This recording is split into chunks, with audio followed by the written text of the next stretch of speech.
सरोकार में आपका स्वागत है। फिल्में समय और समाज का आईना होती हैं। आज भारतीय फिल्म उद्योग का डंका पूरी दुनिया में बज रहा है। ऐसे में बिहार में भी फिल्मों के विकास के लिए, फिल्मों के प्रोत्साहन के लिए एक नीति लाई गई है। आज के सरोकार में हम चर्चा करेंगे फिल्म प्रोत्साहन नीति की भूमिका में, और इस पर चर्चा करने के लिए हमने स्टूडियो में आमंत्रित किया है 3 खास मेहमानों को। सबसे पहले हम आपका परिचय उनसे करवा देते हैं। हमारे ठीक बगल में हैं विनोद अनुपम जी। विनोद कुमार अनुपम जी फिल्म समीक्षक हैं, और उनके ठीक बगल में हैं राजेश राज जी। राजेश राज जी फिल्म निर्देशक हैं, और उनके ठीक बगल में संतोष कुमार गुप्ता जी हैं, ये अभिनेता हैं। आप तीनों का बहुत बहुत स्वागत हमारे स्टूडियो में। बिहार में फिल्म किस गति से आगे बढ़े, फिल्म के निर्माण में एक तेजी आए, इसको लेकर जो फिल्म प्रोत्साहन नीति बनाई गई है उस पर हम आज चर्चा करेंगे।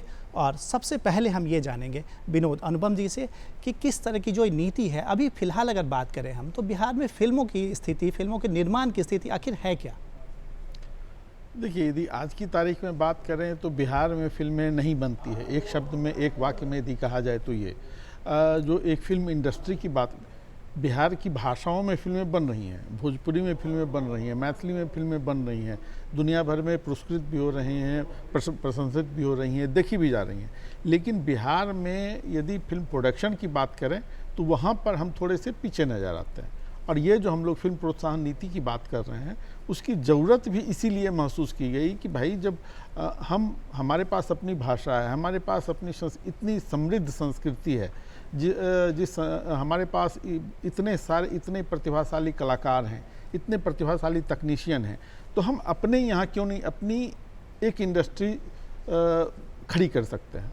और सबसे बड़ी बात है कि आपके लिए कोई दूसरा नहीं कर देगा, आपको अपने लिए खुद खड़ा होना होगा। यदि बिहार को अपना सिनेमा चाहिए तो ज़रूरत थी कि यहाँ पर एक अपनी फिल्म इंडस्ट्री आकार ले। ये लंबे समय से ये प्रक्रिया चल रही थी, लंबे समय से इस पर बातें हो रही थी। बिहार में फिल्म निगम भी बना, उस पर शुरुआती दौर में उसके माध्यम से कुछ काम भी हुए। बाद में स्थितियाँ अपनी तरह से थोड़ी ढीली ढाली रहीं। अब 2024 में फिल्म पॉलिसी कैबिनेट से पास हो गई है। ये मुझे लगता है कि ये सिनेमा जगत के लिए, और बिहार में जो भी लोग सिनेमा से प्रेम करते हैं और बिहार का अपना सिनेमा चाहते हैं, उनके लिए ये एक बहुत सी उत्साह की स्थिति है। क्योंकि जो नीति आई है, नीति में जितनी चीज़ों का ध्यान रखा गया है, मुझे लगता है एक कि इंफ्रास्ट्रक्चर बनाने की बात है, फिल्म बनाने के लिए जो सब्सिडी की बात होती है, फिल्म एजुकेशन पर बात हो रही है। तो जितने तरह से बिहार में या कहीं भी फिल्मों का विकास हो सकता है, फिल्मों के लिए एक वातावरण बनाया जा सकता है, फिल्म महोत्सव की चर्चा है, तो वो सारी बातें फिल्म प्रोत्साहन नीति में समाहित की गई हैं। और मुझे लगता है ये यहाँ से एक बेहतर प्रस्थान बिंदु हो सकता है कि हमारे यहाँ के जो लोग, आज मुंबई में आप देखें तो हम ज़्यादातर टेक्नीशियन जो हैं सो बिहार से हैं, ज़्यादातर अभिनेता आपको बिहार से दिख रहे हैं जो मेन स्ट्रीम में आप काम कर रहे हैं। तो उन सब लोगों को मुझे लगता है कि हम वापस बुलाने की स्थिति में होंगे। ये पॉलिसी बेहतर तरीके से एग्जीक्यूट हो पाई, बेहतर तरीके से जो हम लोग उम्मीद करते हैं, ये पॉलिसी जिस तरीके से बनी है, जिस तरीके की बातें पॉलिसी में रखी गई हैं, उससे एक वातावरण बनेगा जिससे कि बिहार में अपना सिनेमा खड़ा होगा, और बिहार के बच्चे जो बाहर काम कर रहे हैं वो लौटेंगे, और यहाँ की जो एक नई पीढ़ी है जो कि सिनेमा पढ़ना चाहती है, वो सिनेमा पढ़ने के प्रति उत्साह होगा कि सिनेमा पढ़ करके उन्हें मुंबई नहीं जाना पड़ेगा, सिनेमा पढ़ के वो यहाँ अपनी भाषा में अपने लिए, अपने लोगों के लिए सिनेमा बना सकते हैं। चलिए, तो बिहार के लोग बिहार का सिनेमा बना सकेंगे इस नीति के जरिए, इस प्रोत्साहन नीति के जरिए। राजेश राज जी से हम जान लेते हैं, आपने कई फिल्में बनाई हैं यहाँ पर, बिहार की माटी के लिए फिल्में बनाई हैं, बिहार में फिल्में बनाई हैं, क्या मुश्किलें आती रही हैं अब तक बिहार में? देखिए, जो सबसे बड़ी समस्या है, जो मूलभूत समस्या रही है और आज तक है, वो है वित्तीय सहायता। फिल्म बनाने के लिए अगर आप छोटी फिल्में कर रहे हैं तो ठीक है, आप अपने दृष्टिकोण से कर सकते हैं। ज़्यादातर मैं डॉक्यूमेंट्री कॉर्पोरेट करता हूं तो बहुत सारी सहायताएं मिल जाती हैं वहाँ पे। लेकिन बड़ी फिल्म के लिए एक वित्तीय सहायता, जो फिल्म का प्रोड्यूसर है, जो फिल्म के प्रोड्यूसर होंगे उनको ढूंढना एक बड़ा चैलेंजिंग काम था, और आज भी है, स्टिल आज भी है। दूसरा ये है कि जब आप काम करते हैं तो आपको अलग अलग टेक्निकल चीज़ों की ज़रूरत पड़ती है। अभी भी हमारे यहाँ अगर सिनेमा का कैमरा ढूंढेंगे आप, जो एक्सपेंसिव होता है, वो अभी भी हमारे यहाँ नहीं है, पटना में नहीं है, बिहार में नहीं है। उसके लिए आपको बॉम्बे का रुख करना पड़ता है, और हो भी क्यों, पैसा लगाने के लिए लोग तैयार हैं, बट उसका बिजनेस नहीं होगा तो वो इक्विपमेंट खरीदेगा क्यों, वो स्टूडियो सेटअप करेगा क्यों, एक बड़ी समस्या, सबसे बड़ी बात हो जाती है। लेकिन जब से डिजिटल का दौर आया है तो छोटी फिल्में बन रही है, लोग अपने बलबूते फिल्म बनाते हैं, अपने बलबूते काम करते हैं। लेकिन सबसे बड़ी समस्या जो वित्तीय समस्या है, अगर अच्छा प्रोड्यूसर मिले तो यहाँ के मेकर भी अच्छा काम कर सकते हैं, और यहाँ इक्विपमेंट के संसाधन भी खड़े हो सकते हैं, टेक्निकल एक्सपर्ट तो हैं, एक्सपर्टीज़ आ भी सकते हैं।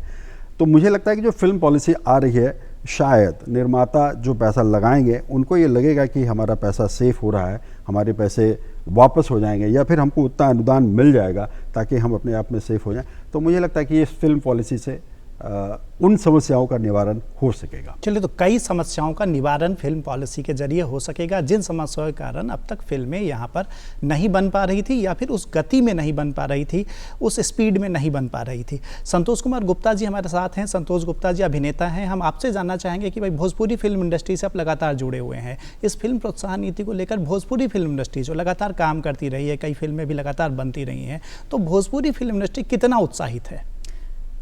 देखिए, ये फिल्म प्रोत्साहन नीति जो आई है, ये तहे दिल से बहुत ही खूबसूरत नीति है, और हम लोग इसका बहुत ही स्वागत कर रहे हैं। क्योंकि पहले तो जब फिल्में यहाँ बनती थी तो यहाँ के टेक्नीशियन जो हैं उस तरीके से काम नहीं कर पाते थे जो मुंबई से लोग करते थे, मुंबई की तरह लोग।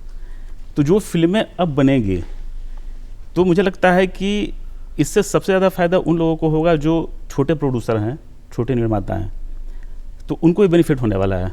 दूसरे तरीके से देखते हैं, एज ए कलाकार, तो जैसे हम लोग स्ट्रगल कर रहे हैं बाहर, बाकी और लोग कर रहे हैं, तो उन्हें बहुत ज़्यादा प्रोत्साहन मिलेगा। वो अपने बिहार में रह करके स्ट्रगल करेंगे, फिल्मों में काम करेंगे, उन्हें एक व्यवसाय मिलेगा, टेक्नीशियन लोगों को भी व्यवसाय मिलेगा। दूसरी बात क्या है कि इस नीति से हमारी संस्कृति जो है वो डेवलप होगी, जो छुपी हुई है वो बिहार से बाहर जाएगी, विदेशों में लोग उसे देखेंगे। ऐसे ऐसे स्थल है, मनोरम स्थल है बिहार में जो अभी तक छुपा हुआ है।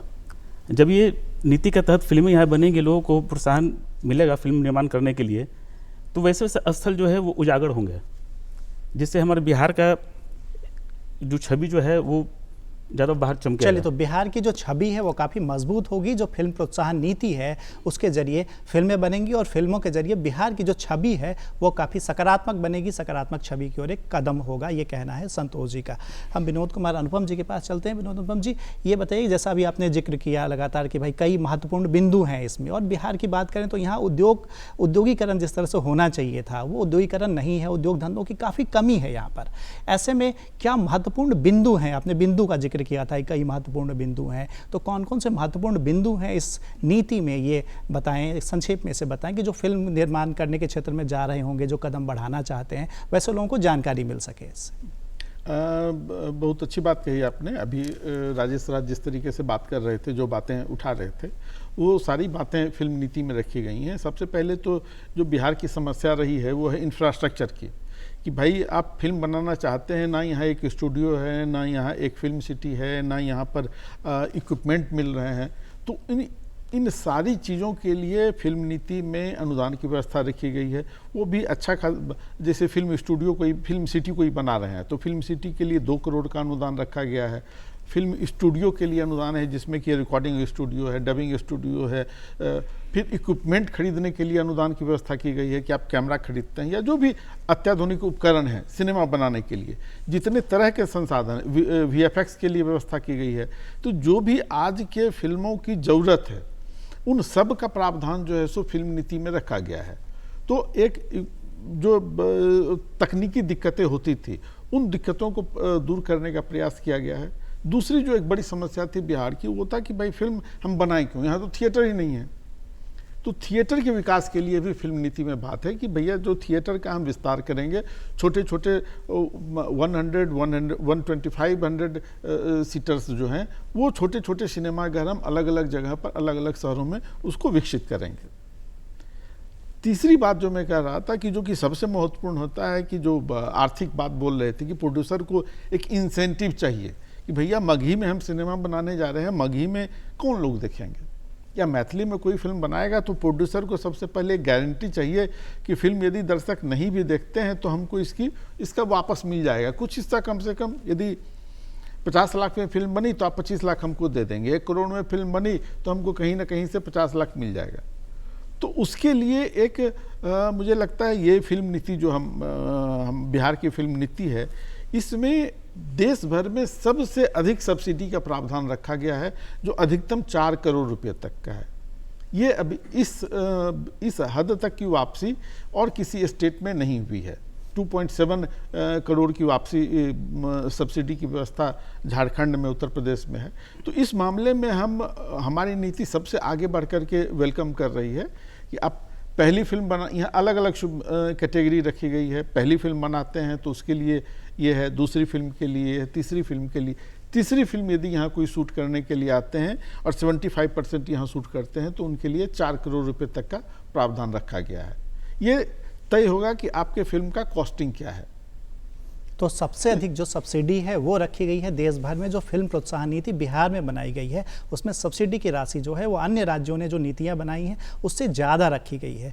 राजेश राज जी के पास चलते हैं। राजेश राज जी, ये बताएं कि भाई जैसा अभी चर्चा हुई कि सब्सिडी की राशि सबसे ज़्यादा है, लेकिन कई बार एक आम फिल्म मेकर जो फिल्में बनाता है तो कई तरह की मुश्किलें आती हैं उसमें, या सब्सिडी को लेकर भी कई तरह की आशंकाएँ होती हैं। तो क्या आशंका अभी है आम फिल्म मेकर के अंदर कि भाई सब्सिडी की राशि कैसे, चूँकि ये अगर हम फिल्मों को देखें तो 2 वर्गों में हम बांट सकते हैं। एक तो आम फिल्म मेकर के छोटे छोटे लोग मिलकर फिल्में बनाते हैं, क्राउड फंडिंग के जरिए भी फिल्में बन रही हैं अभी, और एक बड़ी बजट की फिल्म एक बड़े प्रोडक्शन हाउस बनाते हैं। तो कई बार होता है ऐसा है कि भाई नीतियों का फ़ायदा जो है वो बड़े फिल्म बनाने वाले लेके जाते हैं। तो क्या आशंका है इसको, और क्या लगता है फिल्म निर्माण नीति को देख कर कि भाई आशंका कितनी दूर होगी? राजेश राज जी।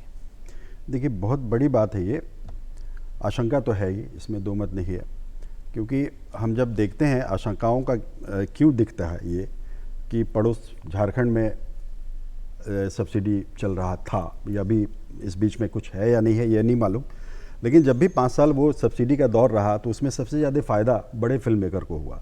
बॉम्बे से लोग मेकर्स आ जाते हैं और सबसे ज़्यादा ना ही नागपुरी को फ़ायदा हुआ, ना ही कोटा को फ़ायदा हुआ। कोई भी, मुझे नहीं लगता है कि छोटे प्रोड्यूसर उसमें कम्पीट भी कर पाए, क्योंकि वही बड़ी मछली छोटी मछली को खा जाती है। तो ये सुनिश्चित करना सरकार का काम होगा कि वो कैसे बिहार में, ख़ास तौर से विनोद जी ने एक बड़ी अच्छी बात कही कि बॉम्बे के लोगों को यहाँ बुला सकें। मुझे लगता है कि वो सेकेंड स्टेज होना चाहिए कि बॉम्बे के लोग यहाँ आए। पहले तो वो लोग, उनको फ़ायदा मिलना चाहिए जो बिहार में वर्षों से काम कर रहे हैं, वर्षों से काम कर रहे हैं। जैसे मराठी फिल्म में हम जाकर के मराठी फिल्म बने तो मुझे मराठी में ही फिल्म बनानी पड़ेगी, ये एक उनकी मजबूरी नहीं है, उनका एक रूल है।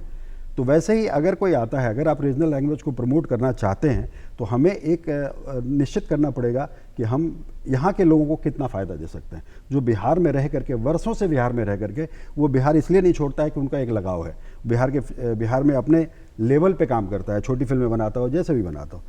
दूसरी सबसे बड़ी बात है, चाहे वो बिहार के फिल्म मेकर को फ़ायदा मिले या बाहर के फिल्म मेकर को फ़ायदा होना ये चाहिए कि आप सब्सिडी के लिए फिल्म मत बनाइए, फिल्म के लिए सब्सिडी लीजिए।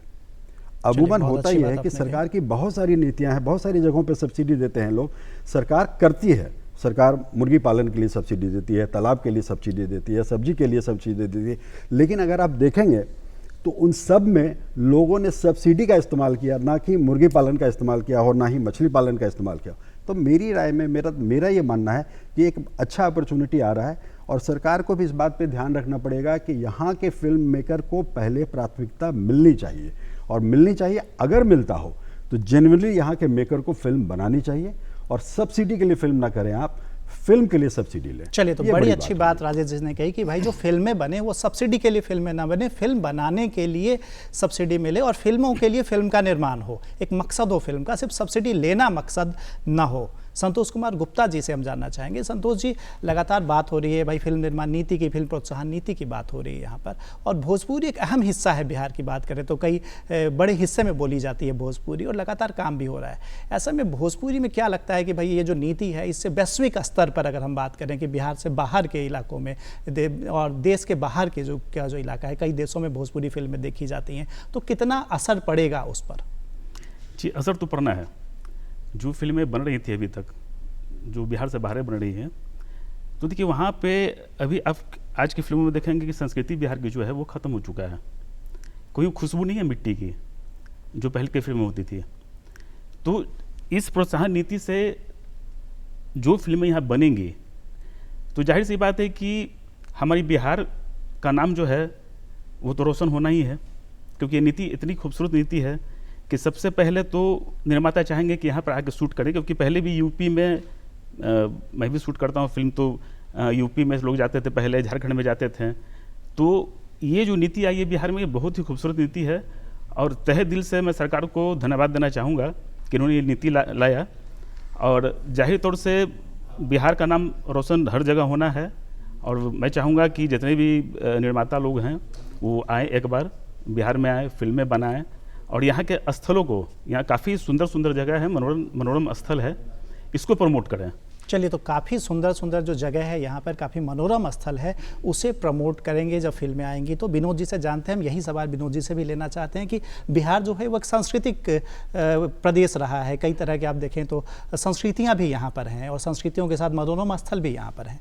तो क्या इस फिल्म निर्माण नीति जो बनाई गई है, फिल्म प्रोत्साहन नीति जो बनाई गई है, उसमें इनको लेकर क्या प्रावधान किए गए हैं कि हमारी संस्कृति निखरे और हमारा जो पर्यटन है वो भी बढ़े?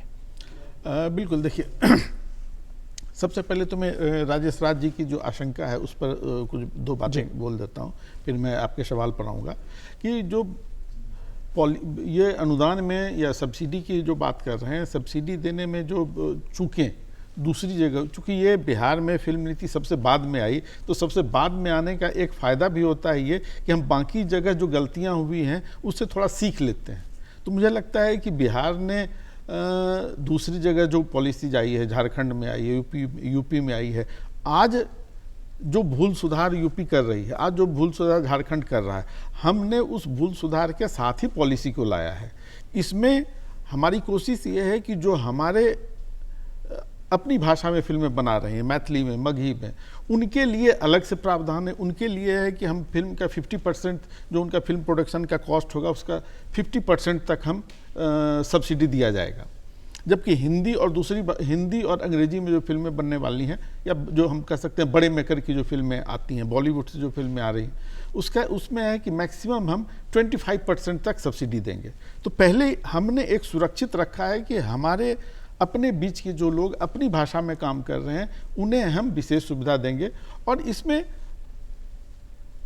ये तो दोनों तरफ से होता है ना कि हम प्रोड्यूसर से भी आशा करेंगे कि वो ईमानदारी के साथ, जैसा कि राजेश जी ने कहा, ईमानदारी के साथ इस सब्सिडी का लाभ उठाएं और जो बिहार की फिल्में हैं, बिहार की जो कहानियां हैं, उसे बड़े पर्दे पर लाएं। दूसरी बात, इस पॉलिसी का जो आपका सवाल था, इस पॉलिसी को मैं दो उद्देश्य देखता हूँ। पहला उद्देश्य जो है वो है बिहार की ब्रांडिंग का। अभी तक की जो स्थिति रही है हिंदी सिनेमा में, बिहार की जो छवि बनती रही है उसमें या तो आपराधिक प्रदेश के रूप में बनी है या फिर यहाँ के जो पात्र हैं वो हास्य के पात्र रहे हैं। एकमात्र अभी तक हिंदी सिनेमा के 100 साल से अधिक के इतिहास में सिर्फ तीसरी कसम एक ऐसी फिल्म है जिसमें कि बिहार को आप उसकी सांस्कृतिक पूर्णता में देखते हैं। उसके अलावा एक भी फिल्म का नाम आप नहीं ले सकते। मुझे लगता है कि सबसे पहली जो इस नीति का उद्देश्य होगा वो होगा कि बिहार की ब्रांडिंग हिंदी सिनेमा बेहतर करने के लिए तैयार हो, लालच में ही तैयार हो। लेकिन वो जो हम हैं, हमारे पास जो हमारे कुंवर सिंह है, अब कुंवर सिंह पर कोई भी काम नहीं हुआ है, भिखारी ठाकुर पर कोई भी काम नहीं हुआ है, उसके लिए हिंदी सिनेमा तैयार हो सके, इस पॉलिसी का एक बड़ा उद्देश्य ये है। दूसरा उद्देश्य जो है हमारी भाषा में, जो बिहार में, चूंकि बिहार में इंडस्ट्रीज नहीं है, ये कह सकते हैं कि ये बिना पैसे की, बिना इन्वेस्टमेंट की इंडस्ट्री है। इसमें कैमरे लेकर के आप आते हैं, आपके साथ तो एक क्रू आता है, उसके साथ उसके आसपास जितने दिन शूटिंग चलती है कि इंडस्ट्री खड़ी हो जाती है। आप एक फिल्म के लिए यहाँ 10 लाख, 20 लाख, 50 लाख खर्च करते हैं बिहार में, वो पैसे बिहार को मिलते हैं। तो बिहार में एक इंडस्ट्री की जो ज़रूरत है, हम बड़े इंडस्ट्रीज हमारे पास अभी नहीं है, तो फिल्म बनने की शुरुआत होती है, शूटिंग की शुरुआत होती है। हम जिस तरीके से गुजरात में शूटिंग फ्रेंडली विलेज हैं, उस तरीके से हमारी कोशिश होगी कि हम यहाँ के गाँवों को उस तरीके से समृद्ध कर सकें कि यहाँ जितने दिन शूट हो, यदि 6 महीने शूट हो, यदि 1 महीने शूट होती है, तो वहाँ एक आय का साधन बन सके, वहाँ के लोग अपने आप को डेवलप कर सके, वहाँ का पूरा क्षेत्र विकसित हो सके। तो दूसरा उद्देश्य जो है फिल्म नीति का, वो है कि यहाँ एक उद्योग के रूप में इंडस्ट्री तैयार हो। और जैसा कि अभी मैं बात कर ही रहा था कि एक इंफ्रास्ट्रक्चर बनाने की बात है, सिनेमा हॉल बनाने की बात है, वो सब कुछ कहीं ना कहीं पर एक इंडस्ट्री बनाने में, बिहार में एक इंडस्ट्री खड़ा करने में सहयोग करेगा। मैं मानता हूं कि ये दोनों ही पक्ष में को नीति लेकर के साथ आई है। ये हम पर है, फिल्मकारों पर अब यह है कि किस तरीके से वो इसका उपयोग करते हैं। चलिए, तो ये फिल्मकारों पर है कि वो इस नीति का जो उपयोग है वो किस तरह से करते हैं। राजेश जी हमारे साथ हैं। राजेश जी, ये जानना चाहेंगे कि भाई जैसा अभी हुआ कि भाई नए थिएटर भी बनाए जाएंगे, तो अभी जो स्थिति है थिएटरों की, एक प्रदर्शन बड़ा मामला है एक कि भाई फिल्म आपने बना लिया, प्रदर्शित कहाँ करेंगे? तो थिएटरों की स्थिति वो काफ़ी अच्छी नहीं है फिलहाल। जो सिंगल विंडो थिएटर्स हैं वो लगभग, जो सिंगल स्क्रीन थिएटर हैं आप कीजिएगा, वो लगभग बंद हो रहे हैं, तेज़ी से बंद हो रहे हैं। और जो मल्टीप्लेक्स हैं और जो मल्टी स्क्रीन हैं, उनकी एक अलग मोनोपोली होती है, वो अलग बड़े पैमाने पे काम करते हैं, बड़ी फिल्मों को ज़्यादातर दिखाते हैं। तो क्या आप की राय होगी कि भाई किस तरह से, जैसे अभी विनोद बम जी ने कहा कि हम लोग अलग अलग थिएटर्स बनाएंगे, तो क्या वो थिएटर्स बनाने से इस मामले का हल होगा या फिर कुछ और चीज़ें चाहिए? देखिए, सिंगल स्क्रीन तो बड़ा ज़रूरी है भाई। हम लोग बार बार ये कहते हैं कि साउथ का सिनेमा इतना रिच क्यों है, वहाँ उसकी वजह ये भी है कि सिंगल स्क्रीन की संख्या ज़्यादा है। वहाँ आज भी टिकट 35 रुपये 50 रुपये में टिकट मिलता है। सवाल ये है कि अभी मैंने थोड़ी देर पहले कहा, आपको शुरू में ही कहा था कि अभी डिजिटल आने से फिल्म मेकिंग सस्ता हो गया। अभी 5 लाख रुपये 7 लाख रुपये में कोई आदमी अपने एफर्ट से, अपने क्राउड से, अपने ज़रूरत के संसाधनों के साथ वो फिल्म बना तो लेता है, लेकिन वो रिलीज कहाँ करे? 250 रुपया 300 रुपया मल्टीप्लेक्स में दे करके एक नए फिल्म मेकर की, जिसमें स्टार कास्ट नहीं हो, या फिर जब सपोज कीजिए मैं ही फिल्म बना रहा हूँ, मैंने अपनी फिल्म 20 लाख 25 लाख में बनाई, मेरे पास कोई स्टार नहीं है, कोई ऐसा चेहरा नहीं है जो उसको खींच सके, मेरे पास अब बजट नहीं है कि मैं प्रमोशन कर सकूँ। तो सवाल ये है कि सिंगल स्क्रीन मैं मल्टीप्लेक्स में लगा भी दूंगा, किसी भी तरीके से लग भी गया, तो 250 रुपये दे करके मेरी फिल्म देखने के लिए कोई नहीं आएगा। तो वैसे ही सिंगल स्क्रीन की आवश्यकता सिंगल स्क्रीन की है, लेकिन टिकट की प्राइसिंग की भी ज़रूरत है कि वो कितना कम किया जा सके। उसमें अब आप सुविधा भी खोजें, सुविधा भी होगी। आप जब मल्टीप्लेक्स, अभी विनोद जी ने थोड़ी देर पहले कहा कि 150-200 के सीट, लेकिन हमारा कॉन्सेप्ट हो गया कि मल्टीप्लेक्स वाला ही सीट होगा, मल्टीप्लेक्स वाला ही फैसिलिटी होगी, तो फिर वो रेट्स कम वैसे नहीं होंगे। तब फिर सरकार को चाहिए इंटरटेनमेंट टैक्स पे कुछ राहत देने की बात। दर्शक नहीं आते अभी, जो आप देखेंगे कि जो हॉल्स हैं, मल्टीप्लेक्स भी हैं, तो जितने दर्शक आने चाहिए फिल्मों में वो दर्शक नहीं होते, दर्शकों की काफ़ी कमी। Ticket pricing is a very important part, क्योंकि जो दर्शक मल्टीप्लेक्स में जा रहे हैं उनके पास मोबाइल अवेलेबल है, उनके पास एक स्मार्ट टीवी अवेलेबल है, वो सारी चीज़ें स्मार्ट टीवी पे देखना चाहते हैं। टिकट प्राइसिंग इज, जो वर्ग सिनेमा हिट कराता था वो लोअर मिडिल क्लास फैमिली, लेकिन वहाँ जो लोग जिनका कमाई ही दिन का 300 रुपया है, वो 250 रुपये आपके मल्टीप्लेक्स में कहाँ खर्च करेगा? तो टिकट प्राइसिंग बड़ा इंपॉर्टेंट है। अगर आज भी आप 50 रुपये 35 रुपये टिकट कर दें, आप देखिए कि स्थिति कैसी होगी फिल्म की। तो वो उसके लिए काम करना पड़ेगा। मुझे लगता है उसके लिए प्रायोरिटी लेवल पे काम करने की ज़रूरत है। इन सारी जो subsidy is a secondary part, लेकिन अगर उस लेवल पे हो जाए, सिनेमा हॉल की संख्या बढ़ जाए, और आज जिस तरह से डिजिटल होने की वजह से उसका जो प्राइसिंग कम हो गया मेकिंग का, तो लोग बिहार का सिनेमा आज देख लीजिए, मैं नाम शायद वो फिल्म का प्रमोशन हो जाए कि अभी एक फिल्म आई है जिसमें हमारे एक भोजपुरी सिंगर ने गाना गा दिया, सिर्फ गाना गा दिया, और उसकी वजह से उस हिंदी फिल्म का टीआरपी बिहार में यूं हो गया। तो आप अंदाज़ा लगाइए कि हम अगर वैसे ही लोगों के साथ, अगर अपनी माटी के साथ, अपने कल्चर के साथ फिल्म बनाएं, और बजट हमारा कम होगा तब भी हम बनाएं, लेकिन टिकट प्राइस कम हो तो हमारी फिल्म को लोग देखने जाएंगे। चलिए, तो ये बड़ा टिकटों की जो कीमत है वो कम होनी चाहिए कि जिससे आम लोग जो हैं वो भी जाएं, आम दर्शक जो उनकी रुचि बनी रहे और उनके जेब पे वजन भी न पड़े। हमारे साथ संतोष कुमार जी हैं। संतोष जी, हम ये जानना चाहेंगे कि जैसा भी बात हुआ कि भाई वजन जो है वो टिकट का वो बहुत ज़्यादा ना हो, का दर जो है टिकटों की वो कम होनी चाहिए। युवाओं की बात अगर हम करते हैं तो खासतौर पे बहुत सारे युवा हैं जो भोजपुरी फिल्म इंडस्ट्री में आना चाहते हैं, कदम बढ़ाना चाहते हैं, कितना उनको लाभ मिलेगा इस प्रोत्साहन नीति से? जी देखिए, ऐसा है कि जो भी बच्चे फिल्म लाइन में भी आना चाहते हैं तो पहले तो ये बहुत कॉस्टली है कि आप यहाँ से जाके, बिहार से जाके, एक छोटे से जगह से जाके आप मुंबई में स्ट्रगल करें, तो वहाँ रहना खाना बहुत बड़ा बात हो जाता है। अगर फिल्में यहाँ बनना शुरू हो जाए, ये प्रोत्साहन नीति से यहाँ फिल्में बनने लगे, तो यहाँ के युवा जो है वो बाहर नहीं जा पाएंगे और फिल्में जो यहाँ उनको मिलने लगेगी तो उन्हें बहुत ज़्यादा बेनिफिट होगा। जो टेक्नीशियन हैं उन्हें भी वर्क मिलेगा। और दूसरी बात क्या है कि मुझे तो लगता है कि फिल्मों के साथ साथ टूरिज़्म को भी फ़ायदा होने वाला है फिल्म इतनी आने से, क्योंकि टूरिज़्म भी बढ़ेगी ना। जो फिल्में जब लोग देखेंगे तो अच्छे अच्छे मनोरम स्थान है, तो लोग पूछेंगे भाई कहाँ ये शूट हुआ, तो बिहार में शूट हुआ, तो लोग आएंगे बिहार ना घूमने। चलिए, तो फिल्मों के साथ जो है फिल्में अगर बनेंगी तो फिल्मों के साथ पर्यटन भी बढ़ेगा, बिहार का जो पर्यटन उद्योग है उसे भी मजबूती मिलेगी। विनोद अनुपम जी हमारे साथ हैं। विनोद अनुपम जी से हम ये जानना चाहेंगे कि अगर हमने यहाँ फिल्मों के बनाने की बात की, हमने यहाँ फिल्मों के प्रदर्शन की बात की, लेकिन प्रदर्शन की एक नई तकनीक इन दिनों आ गई है, OTT। तो क्या फिल्म प्रोत्साहन नीति में OTT को लेकर क्या खास प्रावधान है विनोद?